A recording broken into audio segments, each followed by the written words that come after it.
Chapter 8. At 5 o'clock the two ladies retired to dress, and at 6:30 Elizabeth was summoned to dinner. To the civil inquiries which then poured in, and amongst which she had the pleasure of distinguishing the much superior solicitude of Mr. Bingley's, she could not make a very favourable answer. Jane was by no means better.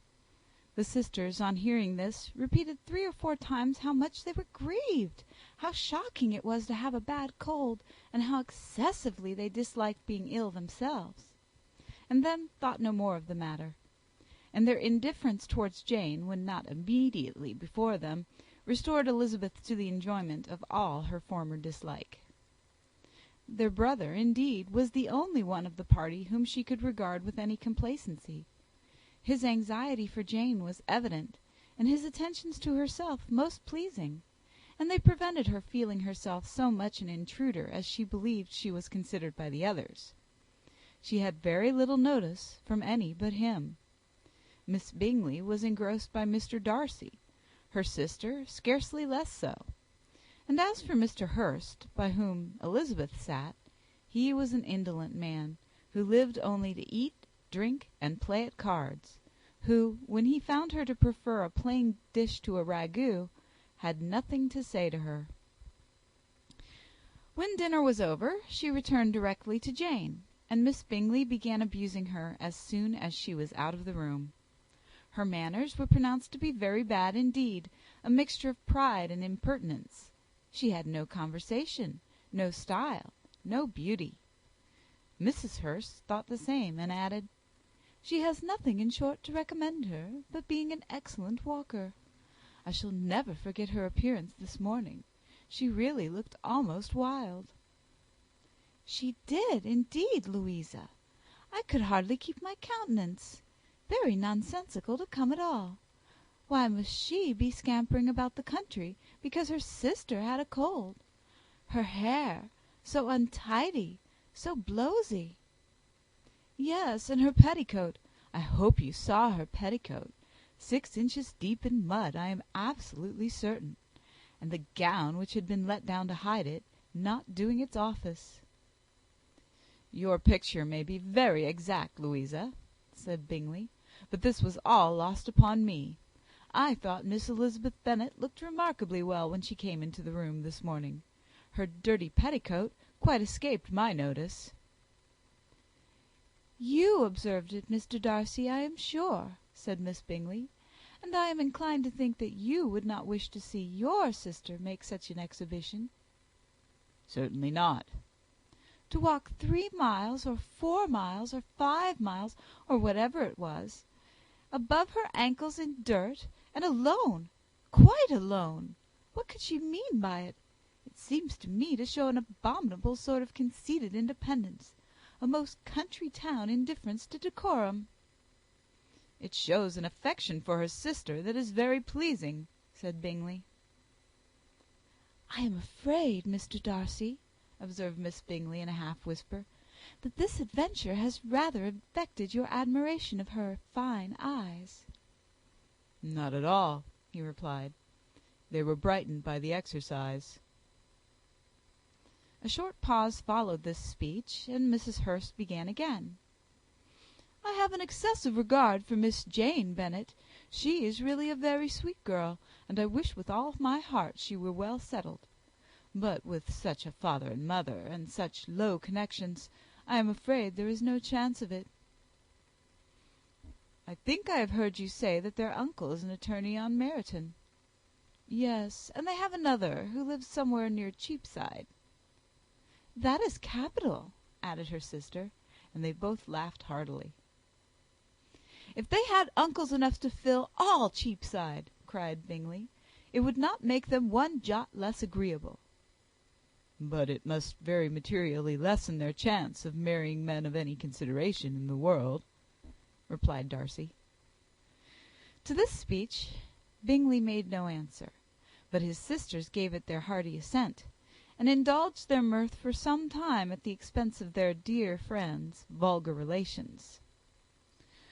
With a renewal of tenderness, however, they returned to her room on leaving the dining parlour, and sat with her till summoned to coffee. She was still very poorly, and Elizabeth would not quit her at all till late in the evening, when she had the comfort of seeing her sleep, and when it seemed to her rather right than pleasant that she should go downstairs herself. On entering the drawing-room she found the whole party at loo, and was immediately invited to join them; but suspecting them to be playing high, she declined it, and making her sister the excuse, said she would amuse herself for the short time she could stay below with a book. Mr. Hurst looked at her with astonishment. "Do you prefer reading to cards?" said he. "That is rather singular."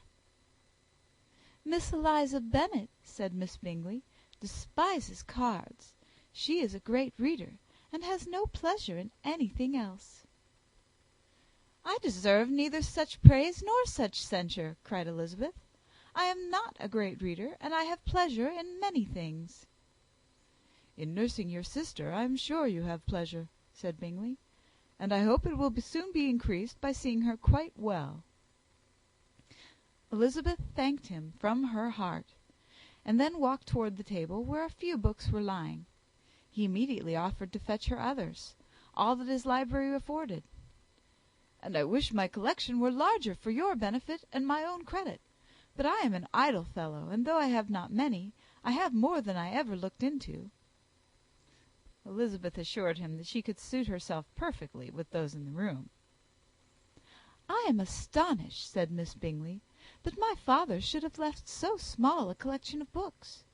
What a delightful library you have at Pemberley, Mr. Darcy!"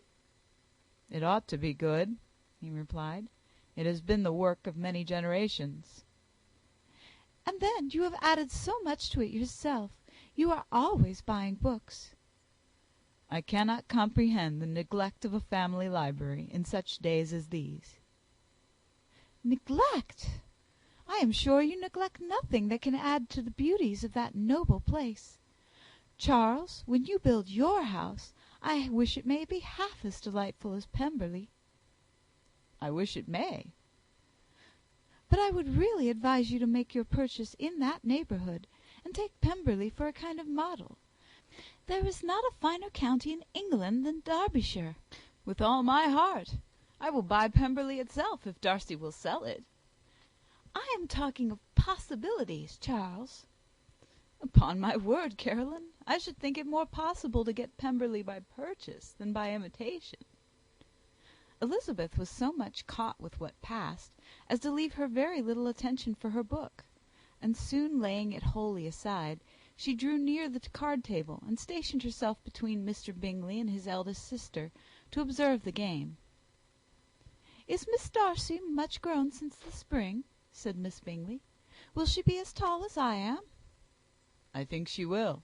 She is now about Miss Elizabeth Bennet's height, or rather taller." "How I long to see her again! I never met with anybody who delighted me so much. Such a countenance, such manners, and so extremely accomplished for her age. Her performance on the pianoforte is exquisite." "It is amazing to me," said Bingley, "how young ladies can have the patience to be so very accomplished as they all are." "All young ladies accomplished! My dear Charles, what do you mean?" "Yes, all of them, I think. They all paint tables, cover screens, and net purses. I scarcely know anyone who cannot do all this, and I am sure I never heard a young lady spoken of for the first time without being informed that she was very accomplished." "Your list of the common extent of accomplishments," said Darcy, "has too much truth. The word is applied to many a woman who deserves it no otherwise than by netting a purse or covering a screen. But I am very far from agreeing with you in your estimation of ladies in general. I cannot boast of knowing more than half a dozen, in the whole range of my acquaintance, that are really accomplished." "Nor I am sure," said Miss Bingley. "Then," observed Elizabeth, "you must comprehend a great deal in your idea of an accomplished woman." "Yes, I do comprehend a great deal in it." "Oh, certainly," cried his faithful assistant. "No one can be really esteemed accomplished who does not greatly surpass what is usually met with. A woman must have a thorough knowledge of music, singing, drawing, dancing, and the modern languages, to deserve the word; and besides all this, she must possess a certain something in her air and manner of walking, the tone of her voice, her address and expressions, or the word will be but half deserved." "All this she must possess," added Darcy, "and to all this she must yet add something more substantial, in the improvement of her mind by extensive reading." "I am no longer surprised at your knowing only 6 accomplished women. I rather wonder now at your knowing any." "Are you so severe upon your own sex as to doubt the possibility of all this?" "I never saw such a woman. I never saw such capacity, and taste, and application, and elegance, as you describe, united." Mrs. Hurst and Miss Bingley both cried out against the injustice of her implied doubt, and were both protesting that they knew many women who answered this description, when Mr. Hurst called them to order, with bitter complaints of their inattention to what was going forward. As all conversation was thereby at an end, Elizabeth soon afterwards left the room. "Elizabeth Bennet," said Miss Bingley, when the door was closed on her, "is one of those young ladies who seek to recommend themselves to the other sex by undervaluing their own; and with many men, I dare say, it succeeds; but in my opinion it is a paltry device, a very mean art."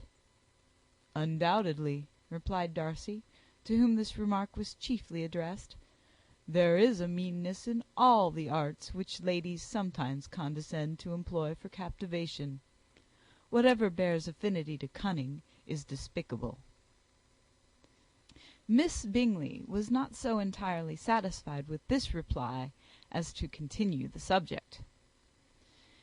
Elizabeth joined them again, only to say that her sister was worse, and that she could not leave her. Bingley urged Mr. Jones being sent for immediately, while his sisters, convinced that no country advice could be of any service, recommended an express to town for one of the most eminent physicians.